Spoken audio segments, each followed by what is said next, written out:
Today we will talk about antiderivatives, which is also called integrals. I will try to explain from different perspective.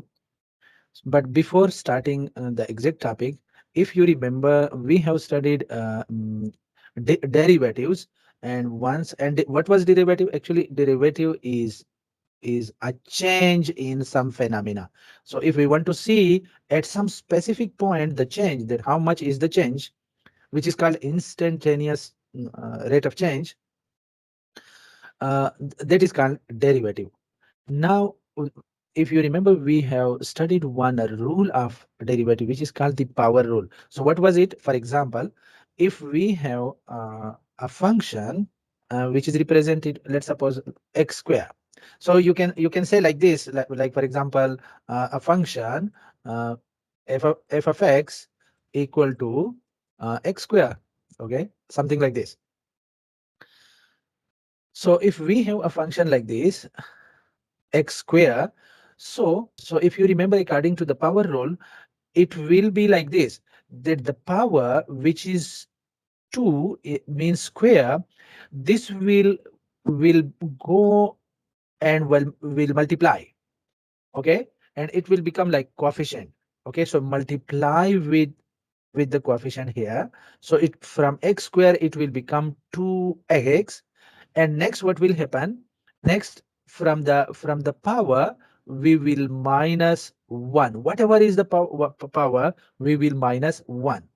So as a result, it will become 2x, and the power which was 2 and minus 1, it will become 1. And you know that when a power is 1, then no need to write. Okay, then no need to write. So the result is 2x. You remember this? You still remember this? And this explanation you understood how the power rule works? Okay, okay, good. So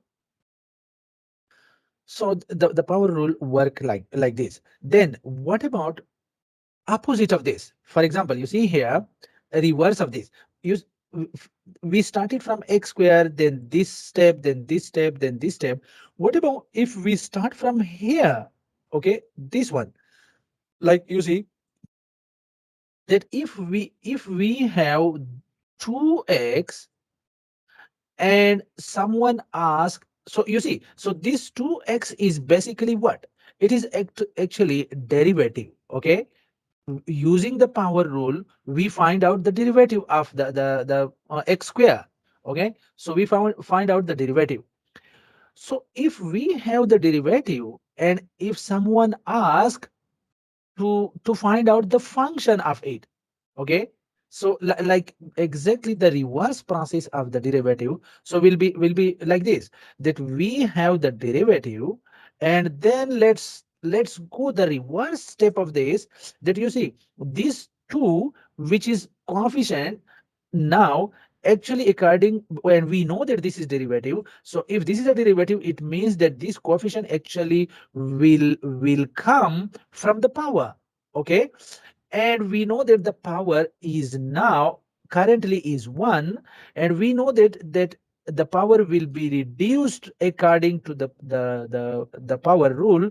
So if it is reduced now, in the reverse process, we can plus it, 1 plus 1.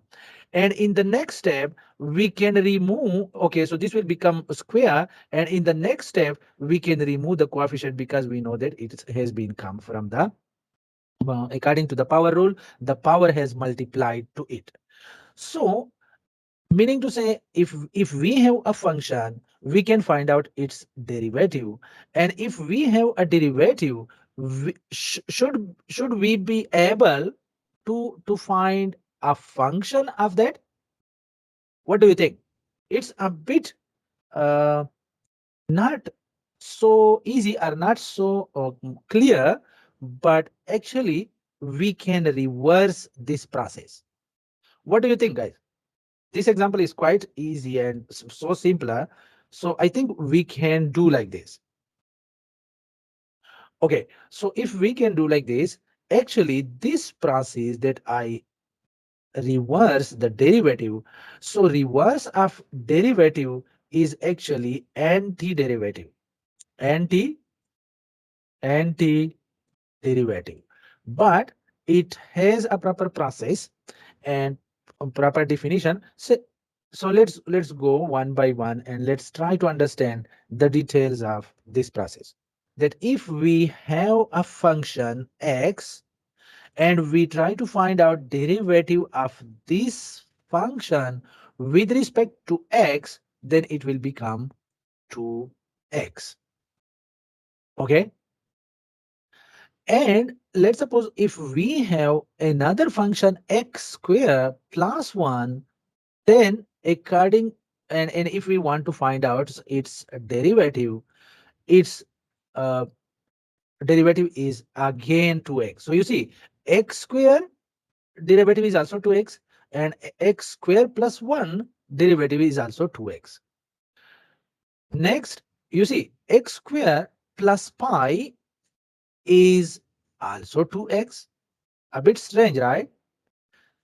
Next, you see, x square plus, you see, what we can do from these two examples, that actually 1 is a constant and pi is also a constant because its value is some pi 3.14 something blah blah blah like this. Okay. So x is also 1 is also constant, pi is also constant. So we can generalize that any function, in this case x square plus constant, the derivative is 2x. Okay. So like in the previous slide, so reverse of it is what? If let's suppose someone ask you that for example, the 2x is derivative of what is 2x the derivative of, meaning to say the 2x is a derivative of something, of some function. So what is that function? Then the answer for this should be like this, that it may be x square, it may be x square plus 1, it may be x square plus pi, it may be x square plus 5, let's suppose, it may be x square plus 100, it may be x square plus 1000, any value, meaning to say x square plus some constant. the de- so if we know that the derivative, we should be able to find out its function, and if we have a function, we should be able to find out its derivative.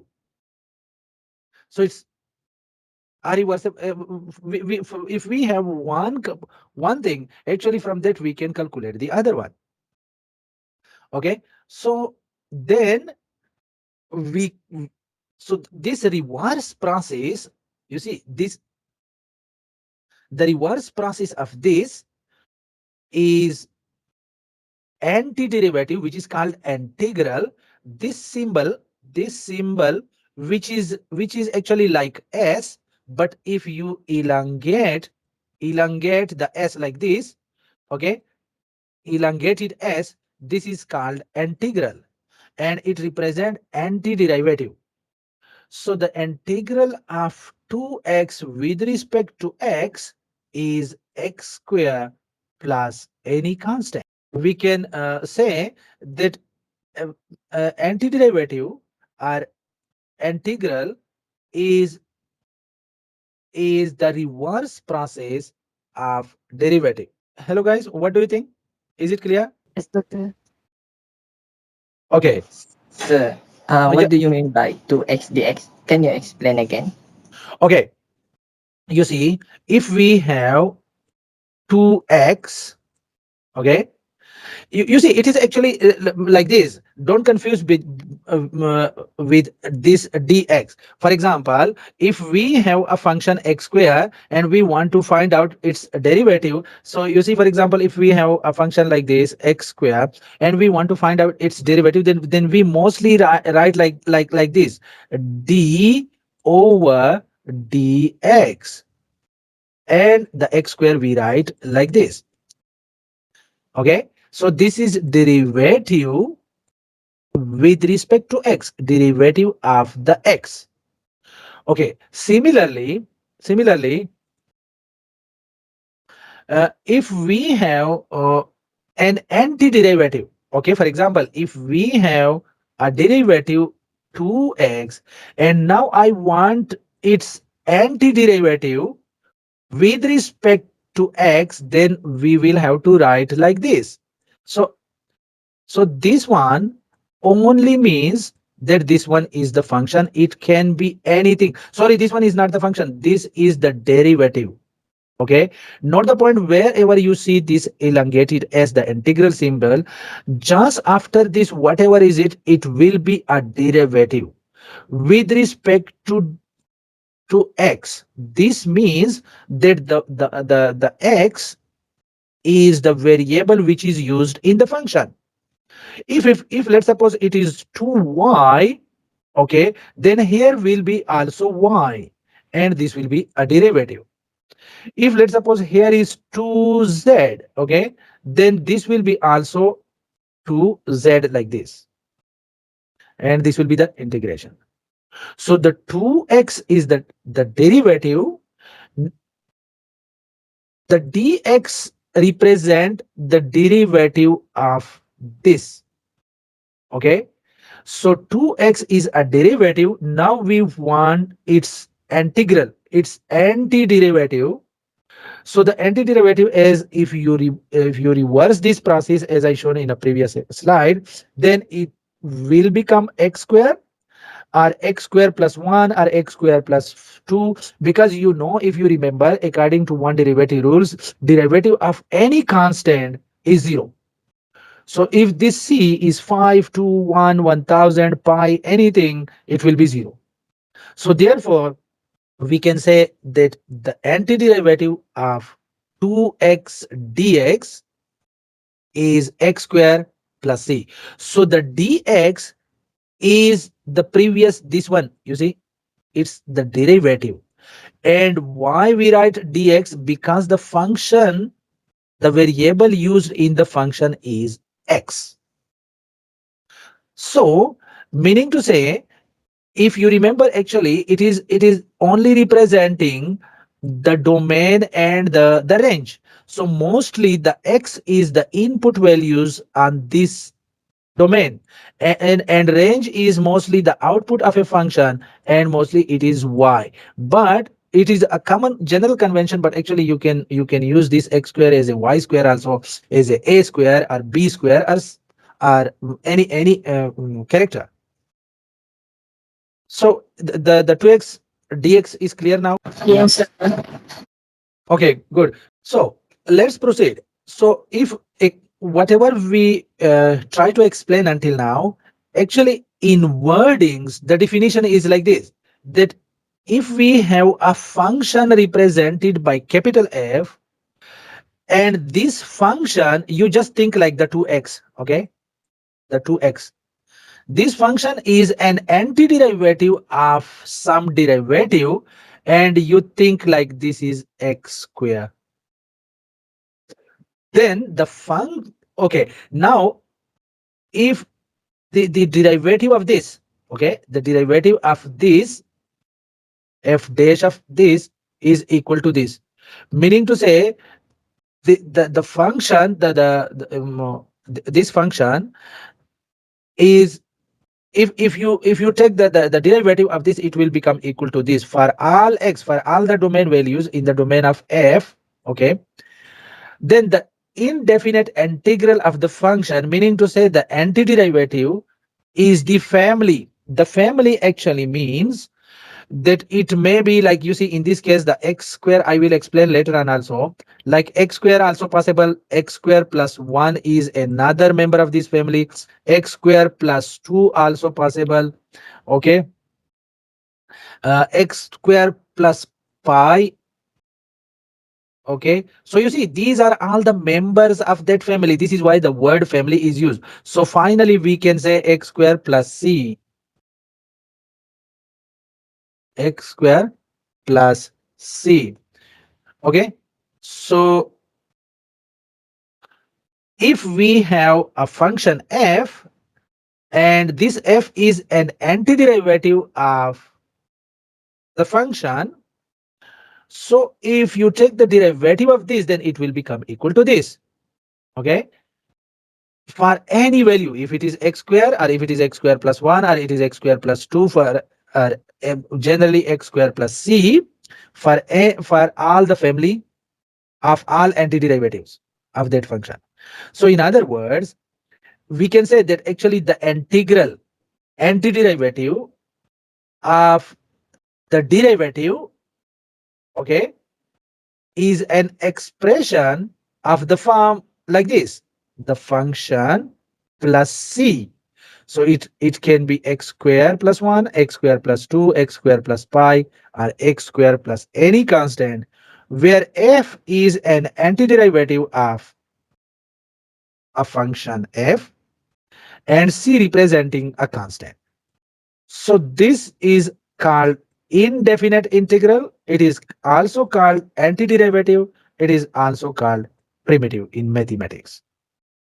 So basically, what we said previously, that if we have a function, let's suppose like x square, and we can find out its derivative, which will be equal to 2x. Now, if you take the antiderivative of this, then it will become this one. So you see, it like derivative is one process, come 2x, and the exact reverse of this will be, of course, this one is x square. Okay, and now there are many possibilities, like x square plus 1 also have the same 2x, x square plus 5 also have the same 2x. This is why the word family of all the derivatives, meaning to say there are many possibilities if we add some constant to it. Hello guys, give me your input. Is it clear or not? Anyone? If you ask question, then I understand uh, that how I can change my explanation.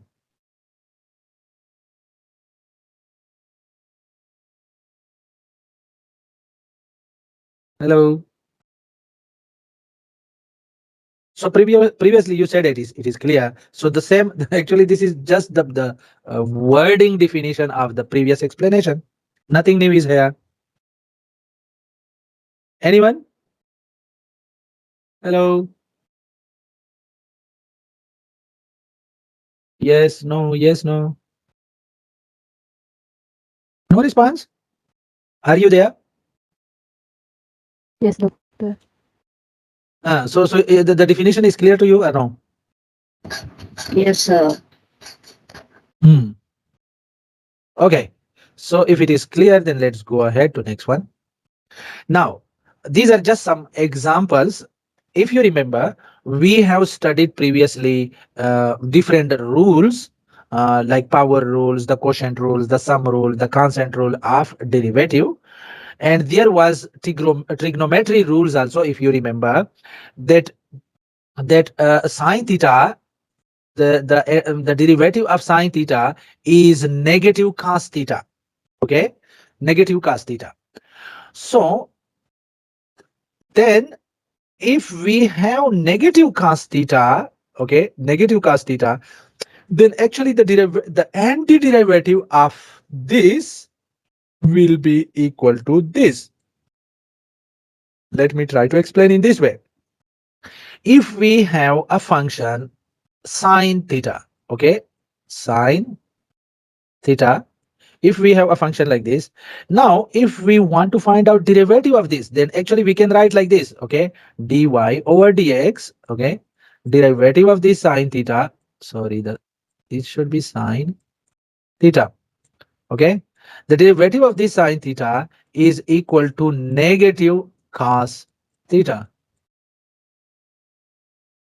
Okay, now the reverse process of this, if we have negative cos theta, then go back, take the reverse process of this derivative, which is antiderivative, then we know that it will be equal to sine theta.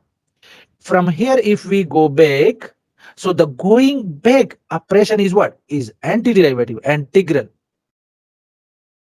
So integral uh, of this one is equal to negative cos theta. Hello guys, is it okay? Yes, no? Now you see in the same way, sine theta plus constant, any constant can be there. Sine theta, its derivative will be cos theta. Okay. Oh, sorry, the previous one, this explanation should be for this.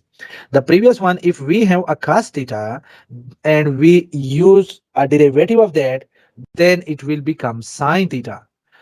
Okay. And the x represent the theta. The theta is any value. Okay. So if we have negative cos theta, its derivative is sine theta, and antiderivative of this will become negative cos theta. Now, if we have a sine theta, then its derivative is cos theta. So the antiderivative of this will be sine theta again back. Okay. So this process we can say like okay, this is actually the trigonometric rules. Okay. Now there is another rule that if let's suppose any constant, let's suppose the a is multiplied to the function f of x, then before calculating the integral, put the a before the integral symbol. Okay. And then find out the antiderivative and then multiply the constant. This is another rule. So you see, previously when we studied derivative, then we studied different rules like derivative of a constant, derivative of a power rule, quotient rule, sum rule. So now this is the rules for antiderivatives. So if let's suppose we have a function constant f of x1 plus another constant, another function, plus another constant, another function, and so on until a n plus f of n x, and this is a derivative. Okay.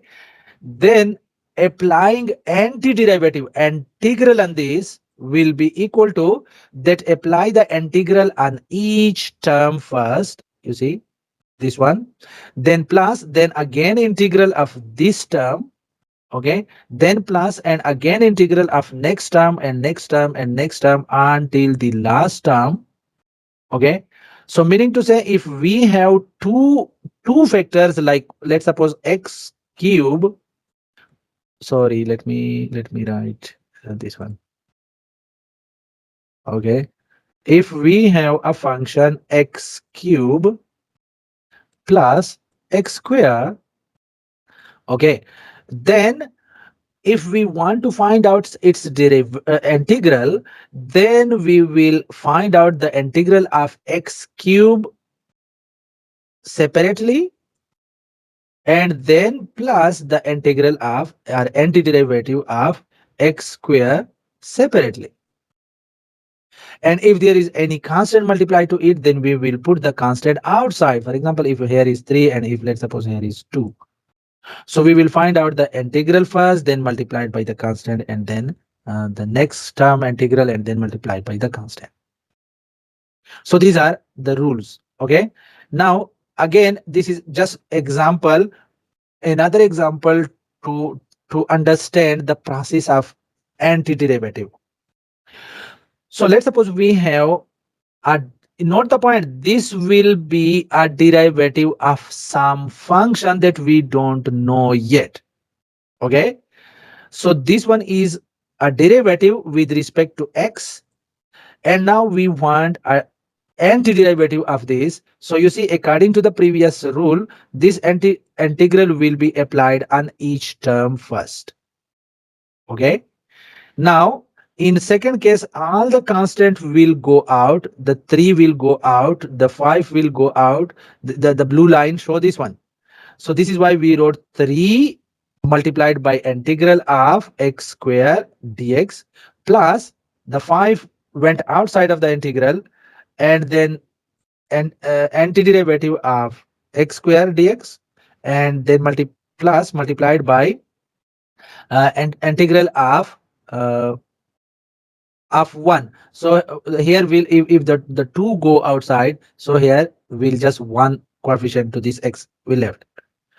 Okay, now if it is x square, no sorry, x4, so according to the power rule, if you remember that when we want to derivative, then we are minusing from the power. So if it means something has already been minus from the power, then it become 4. So if one is minus from, so the one will be plus back, you can say like this, that the one will be plus back to this x square, then it will become x5. You see this x5, why it become x5? Because we know that when we are calculating derivative, then we are minusing 1 from the power. So we will add 1 to the power. So from 4 it become 5, from 3 from square it become 3. Okay, yeah, and here was 1, means that the x power was 0, so now the x power become 1. Did you get this or no? Hello guys, let me know. Hello, yes or no?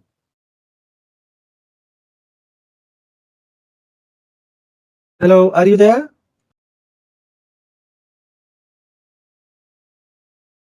No response. Okay,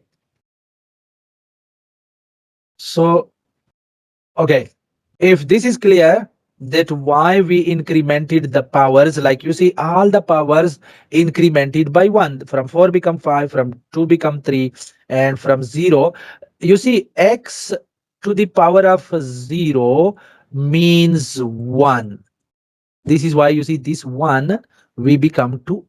2 x, we change this. You see, if you plus 1 it here, now it will become x. So this is why from the 1 it become x. Now, next step, if you remember, we are multiplying the power to the variable. So it means if it is 5, it is 5, then the 5 is multiplied to this. Okay, so it means, you see, let's suppose if it is the square, it is x of raised to the power of 5, then this 5 is multiplied also here. So at this place there is no 5 actually. So and but there is a 3. So it means that previously there was actually 3 over 5. Therefore the 5 cancelled when the 5 multiplied to this, and it become 3x. And from the 5, when 1 is subtracted, then it become 4. So it means that the actual value was 3 over 5 x 5. Therefore, you see, I wrote like this. Is it clear? No? Yes, no? Yes, sir. Okay, good. So if it is clear, then you see that the other one, the cube, is also become like this. That the x cube, and now here is 5x square. So it means, let me clean this word. Okay, so this one, if it is 5x square left, so it means the power is reduced by 1, which should be 3, which means it was x cube. And according to the power rule, we know that this power will be multiplied here. So if now here is already 5, okay, and if the power is also the power is multiplied and then uh, um, uh, cancelled out, so it means it was um, it was 5 over 3 before. So when this 3 multiplied here, okay, then this 3 and this 3 cancel out, and uh, the 5 x square left. So if we bring this one level reverse, then it will become um, 3 3 where is it 5 over 3 x cube, and the other one if is only 2, so it means the one x 0, previously one was x, so 1 minus 1 it becomes 0, and the 0 x 0 means 1, therefore it just become 2x to the power of 0. But now the reverse process will become 2x. Okay, 2x.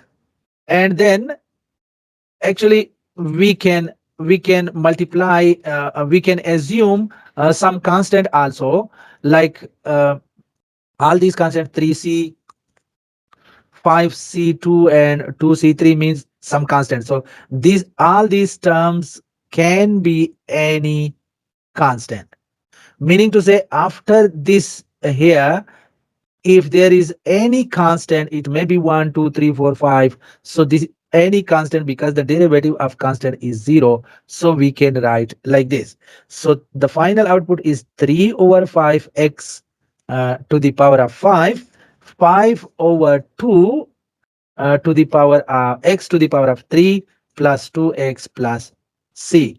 So you see, we know we have the derivative, then applying the antiderivative process, we finally found out the function, the normal function of this derivative. So you see, if you have this function now, 3 over 5 times x to the power of 5, 5 over 2 x to the power of 3 and 2x plus c, and you apply the derivative rules, you will finally find out that this is the derivative. And if you go back the reverse process, you will get this one. So this is the derivative, this is the antiderivative, and antiderivative means this is the normal function also. Yeah, what do you think? Hello guys. Hello. Is it clear or no? Yes, no, yes, no. Okay. I will assume that thumb means it is clear. Okay, another example. If we have a function 3 over x minus 8 e to the power of minus 4x with respect to x. The dx means with respect to x, meaning to say it is a derivative and the variable in this function is used x. This is why we use dx. Okay, now this is a derivative.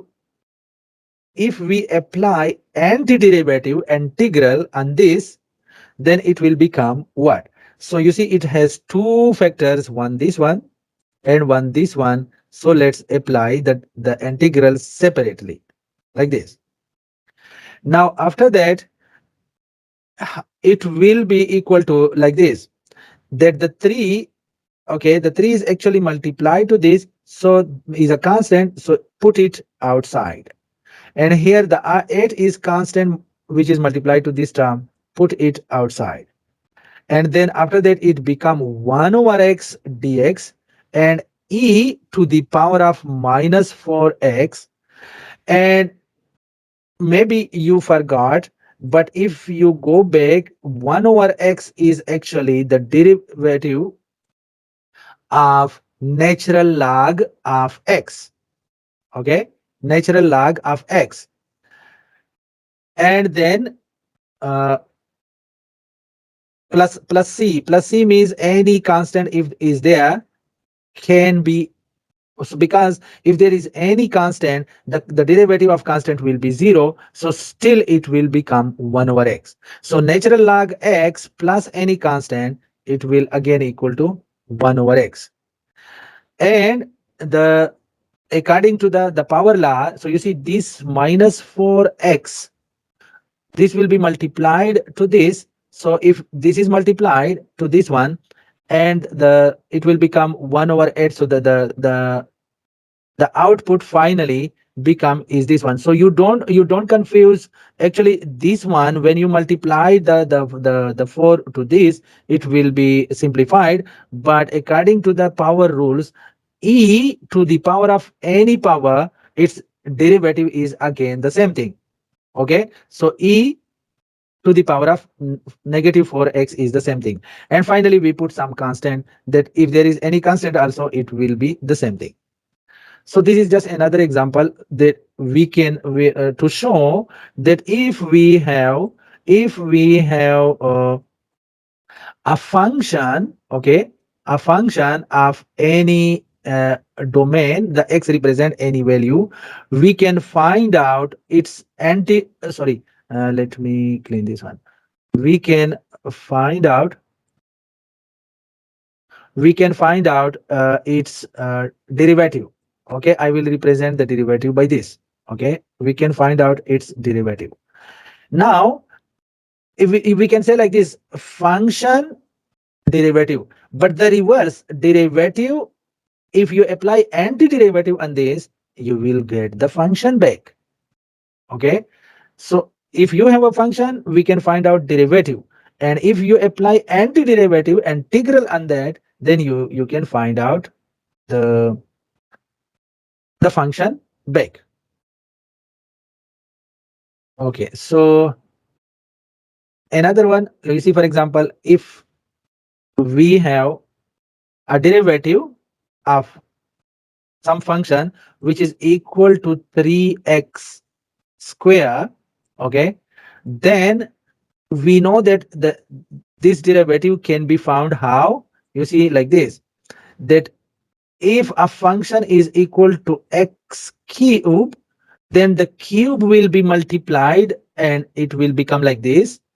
And from the 3, 1 will be minus, okay, 1 will be minus, and it will become square.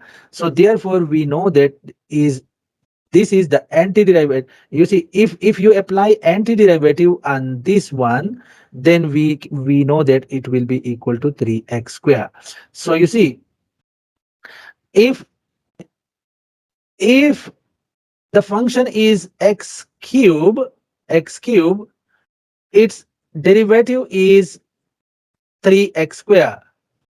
And if you apply antiderivative on this 3x square, you will get back the function x cube.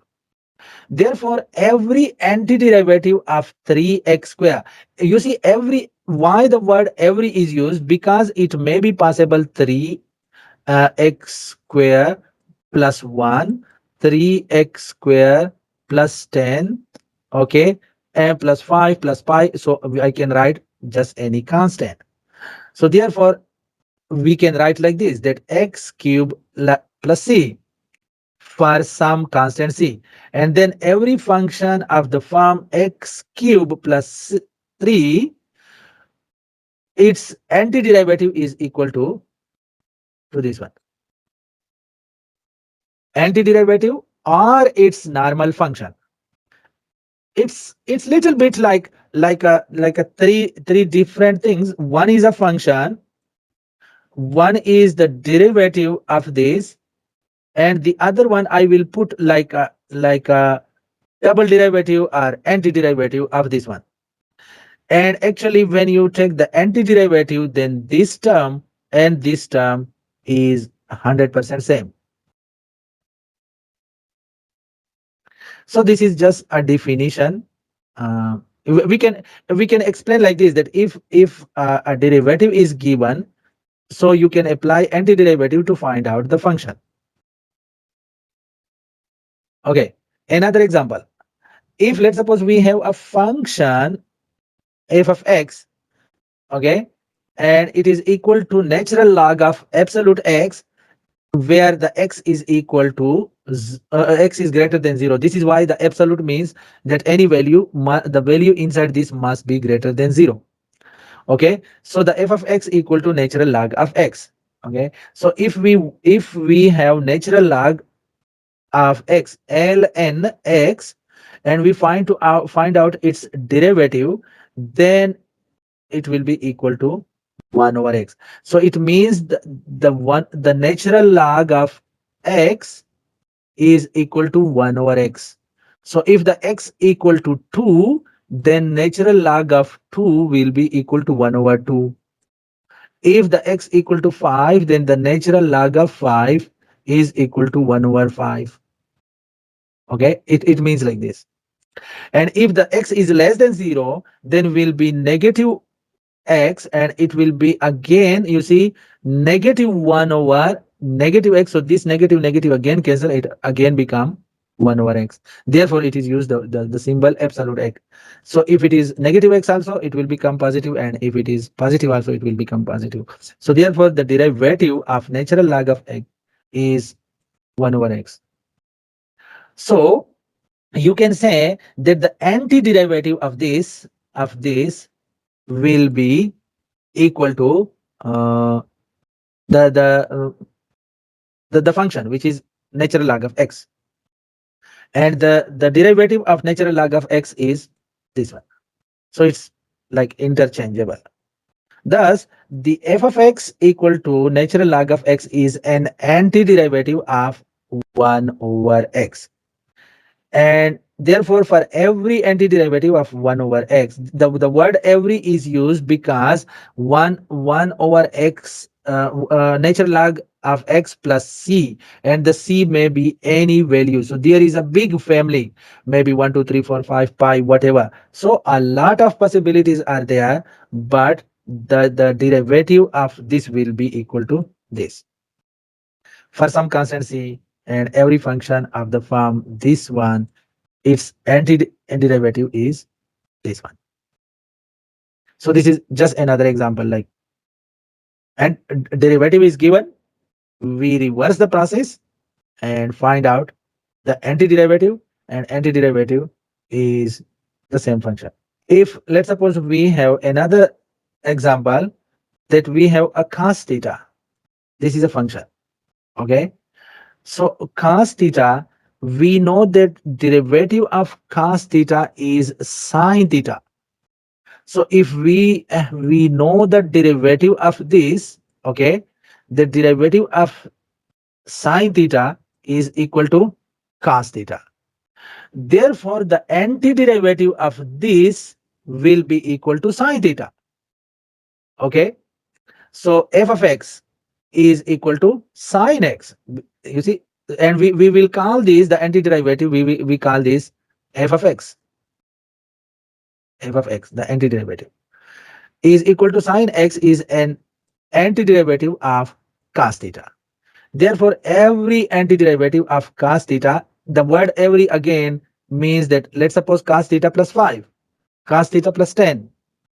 Every case, if we try to find out the derivative, it will be equal to sine theta.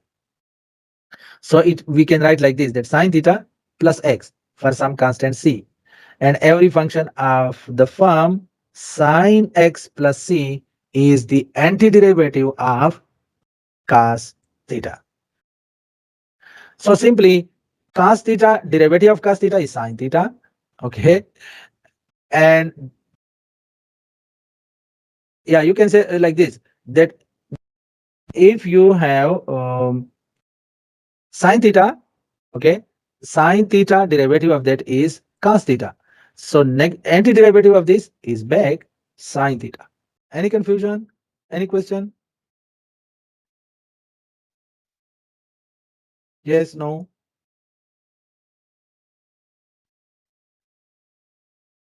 Okay, then let's proceed. It's something like opposite of that, that if we have a sine theta, previously we were having cos theta. So if we have a sine theta, then how to find out its antiderivative? So we know that sine theta is a derivative of what? Sine theta is derivative of minus cos theta.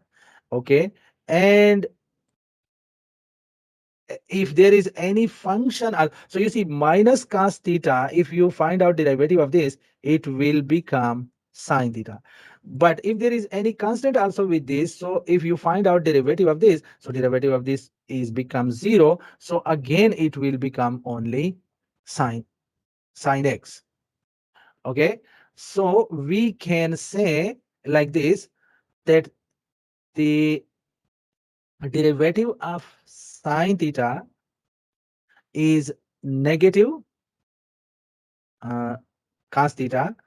Okay, and now if you apply the antiderivative integral on this, you will get back the sine theta.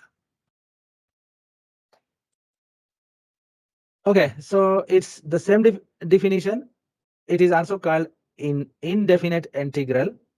That now we look at the formal notation used to represent the antiderivative. The formal notation is this elongated s, which is called integral.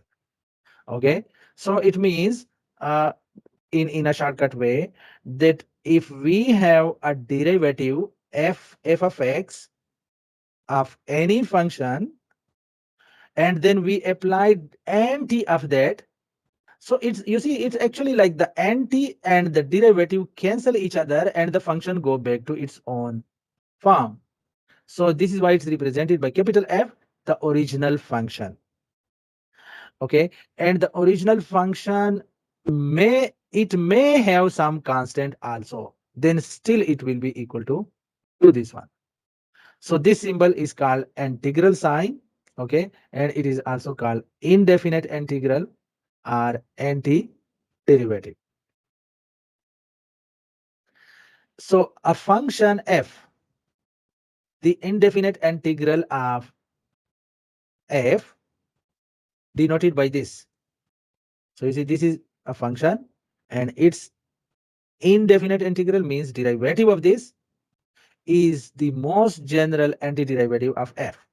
Okay, if f is an antiderivative of f, okay, the capital F is an antiderivative of the lowercase f, then integral of f of x over dx is equal to capital F of x plus c. In simple words, a function, if I write like this, if you apply derivative on this, we can write like this. So, okay, you see, it came after the derivative, it become this. But if we apply antiderivative on this, then it become again like this. But this time we are representing just by capital F. Otherwise, this one and this one have, these are same thing. Okay. So one way process function derivative, and antiderivative reverse function or reverse process of the derivative is actually antiderivative. And it has several limitations, sorry, several practical applications.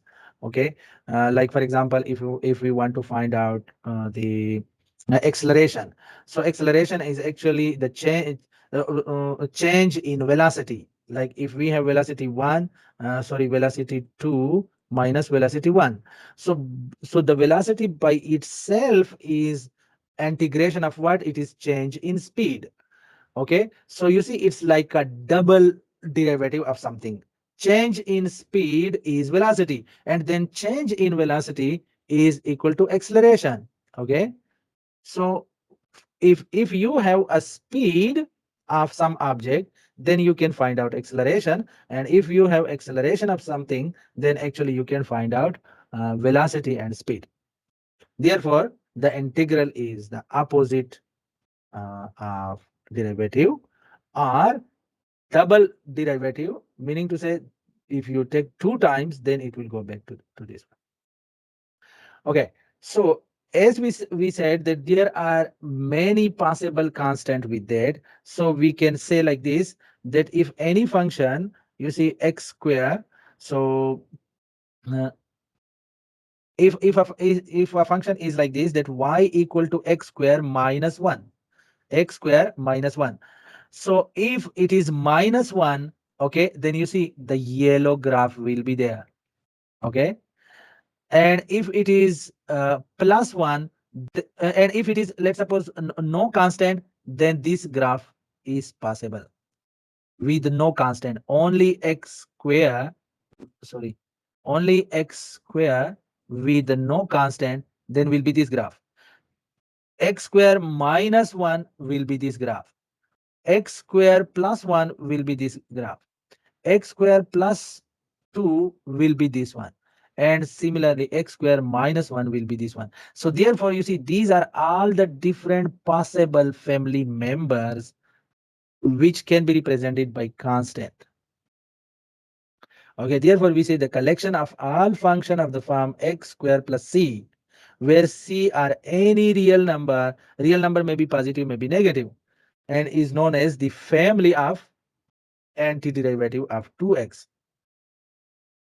Okay, so this 2x, which is antiderivative of x square, and this x square may be alone, or it may be x square plus 1, or it may be x square minus 1, x square plus 2, x square minus any value. So therefore, many possibility is possible. Therefore, it is called family of antiderivative, and the figure represent this whole family. Hello guys, can you give me some input until now? Is it okay? Clear? No? Yes? No? Anything? Or total confusion? Or less confusion? Hello? Yes? No? Yes, sir. Okay.